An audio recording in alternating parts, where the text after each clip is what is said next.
Deuxième partie de ce Sortez-moi de là avec mes deux invités d'honneur cette semaine, Vanessa Lilian, Tégonec-Tulan, directeur associé de la compagnie 7e Acte. On va parler évidemment de ce son et lumière, Dessine-moi une histoire. Ça aura lieu les 1er, 2 et 3 juin au sein de l'établissement Saint-Charles-Sainte-Croix-au-Mont. On en parlera longuement dans la dernière partie de l'émission. On est avec le maire de la semaine, c'est Michel Pavard, le maire de Chemiré-le-Gaudin. Et justement, ensemble, on va aller se balader. C'est la balade du soir. Bonsoir.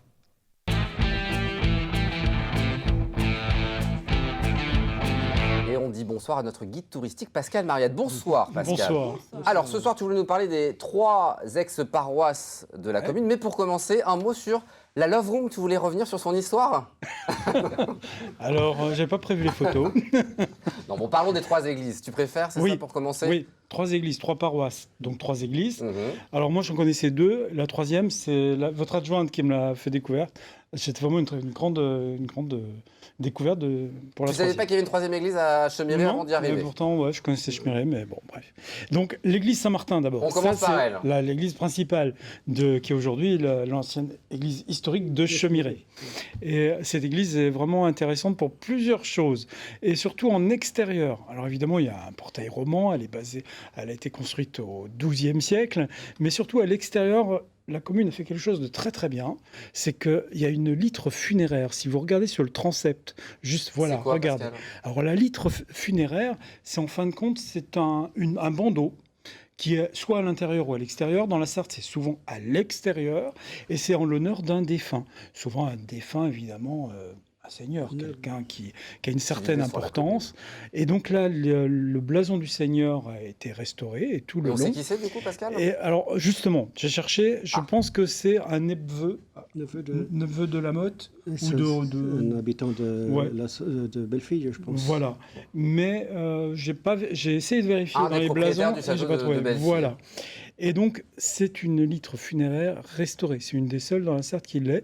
Vous regardez sur les églises, on voit souvent le bandeau, mais souvent effacé. C'est une litre funéraire. Une litre funéraire. Donc, direction Chemiré-le-Gaudin, les amis, pour voir cette litre funéraire. On n'a pas eu l'occasion dans les émissions de parler encore des litres funéraires. Écoute, Pascal, l'émission est là, elle existe, on parlera quand tu veux. Hein. Voilà. D'accord.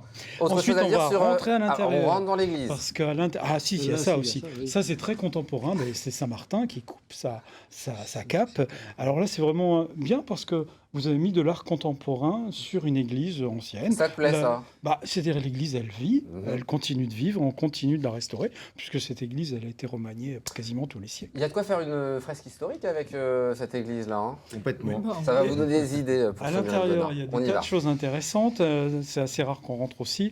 Il y a un petit ange qui est magnifique, donc magnifique intérieur, mais il y a un petit ange qui est un Oyo, de l'école de Charles Oyo, et les anges sont assez peu représentés. On en trouve plein dans la cathédrale du Mans. Donc vous aussi, vous avez une œuvre d'Oyo qui est vraiment un ange qui fait partie de cette école du 18e.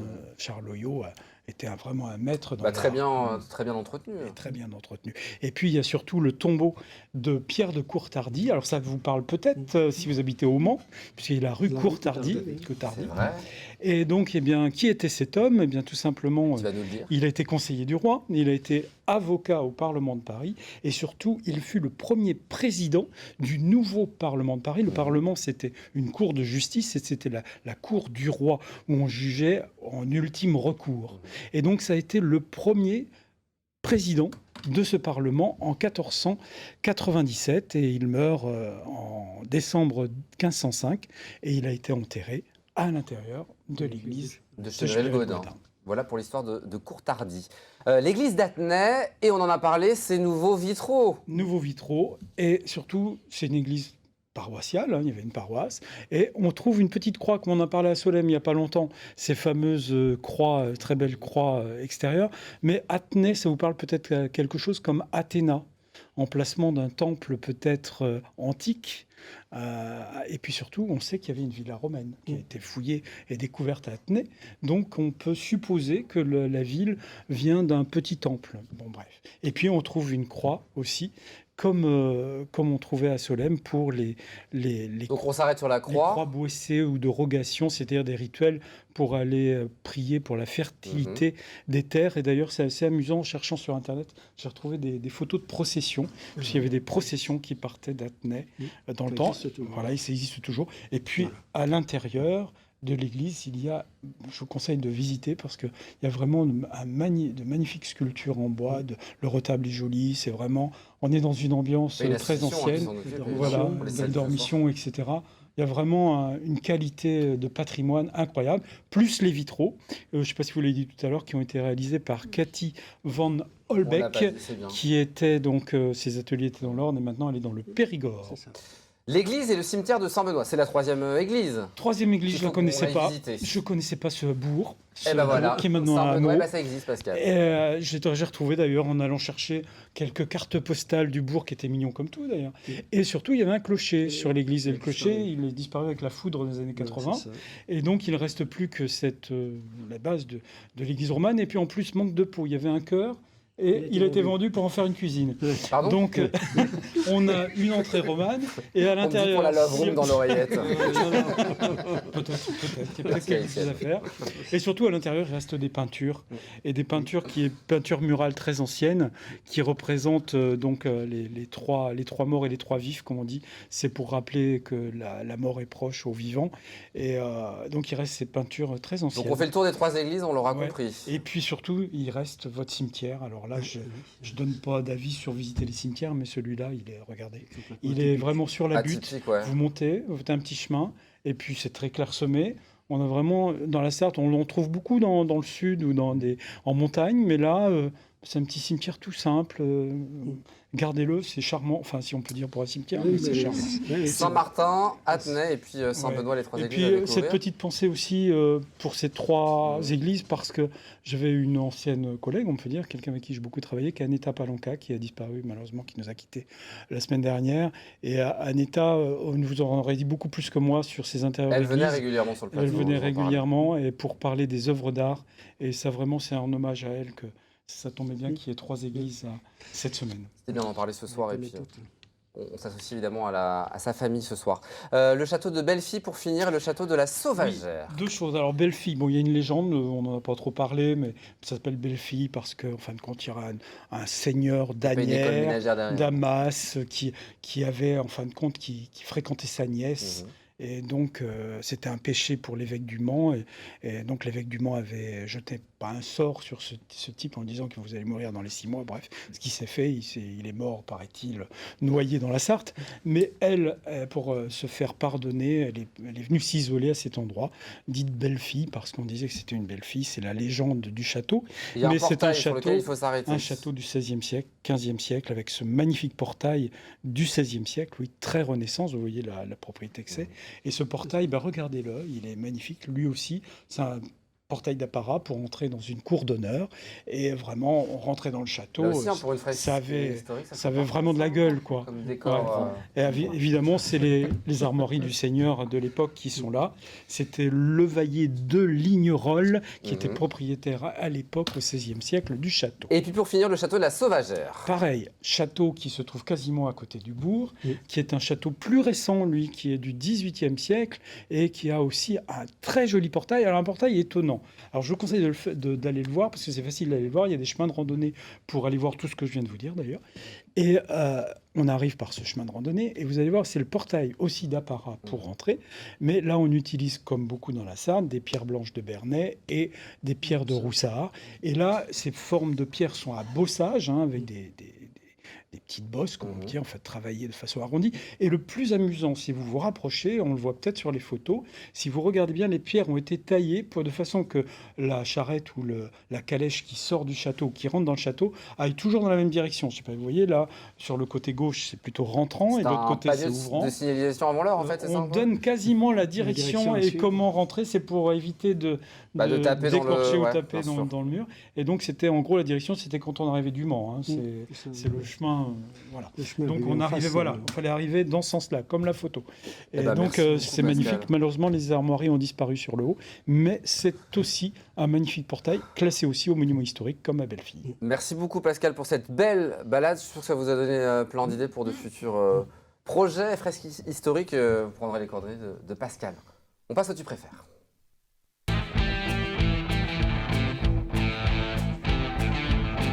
Vous allez bosser, je vais me taire pour une fois, ce qui est rare, et puis je vais vous laisser poser des questions. Monsieur le maire, on a le droit de tutoyer évidemment Monsieur le maire à ce moment-là. On se connaît Bien sûr. depuis une demi-heure, on est quasiment intimes. On y va. Michel, tu préfères la mer ou la montagne? La montagne. Oh Michel, t'es plutôt la ville ou la campagne? Devinez, la campagne. Le printemps ou l'été? Le printemps. La lecture ou la musique? La musique. Le vélo ou la marche à pied? Le vélo. La voiture? Le train? Ah, non, la voiture. La maison ou la mairie? Ah, la maison le soir, la mairie la journée. Ah oui, mais du coup, c'est plutôt agriculture ou mairie? Agriculture. Les rillettes ou les 24 heures? Ah bah oui. Bah, les deux. J'aime bien les 24 heures, j'aime bien les courses mécaniques. Alors ce qu'on dit souvent, c'est les 24 heures avec les rillettes dans le sac à dos. Ah mais du coup, alors ça J'ai sera entendu. plutôt avec du Janière ou du Château du Loir? Du coteau. Les janières. Ah, du Coteau du Loir. Janières. Ah, Janière. Et la Sarthe ou le Loir? Une Sarthe. Le Mans ou Sablé-sur-Sarthe? Ah. Sablé. La Suze-sur-Sarthe ou Louplande? Ah, la Suze. Pour Louis, René-Françoise ou Perrine-Catherine? Ah, Ah. Laquelle est laquelle? Françoise. on la salue ce soir. Les bipèdes godinois ou entre deux cœurs? Les bipèdes. C'est des associations évidemment. Ouais. Alors, les gourmandises. Les douceurs de Chemiré ou Bio-Nature? Bah, pour la gourmandise, c'est les douceurs de Chemiré. Voilà. Son ou lumière? Ah bah oui, faut choisir. Lumière. Lumière. LMTV ou BFM TV? Évidemment. Bravo monsieur le maire, merci beaucoup. On passe à la ville mystère pour finir.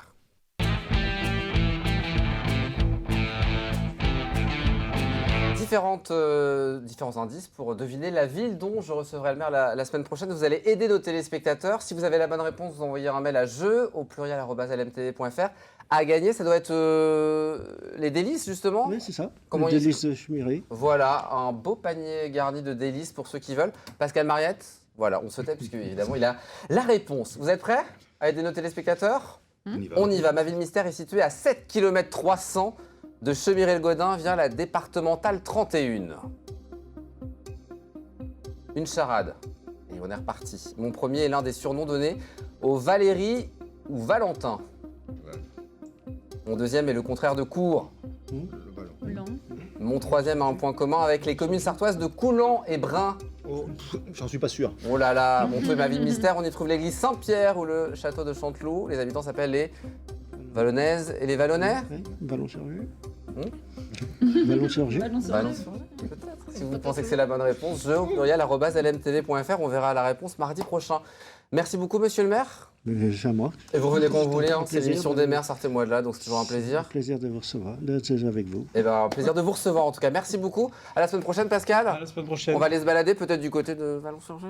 Ouais, on verra. Vous restez avec moi? Avec plaisir. Vous parlez un peu patois ou pas? Pas du tout. Pas du tout. On va apprendre. Ben voilà, avec Pilou, Non, c'est moi, dans un Je instant. suis bordelaise, je suis désolée. On va essayer. Brest-toi. Restez, à tout de suite. Je peux prendre l'accent, ça, y a pas de problème, mais... À tout de suite.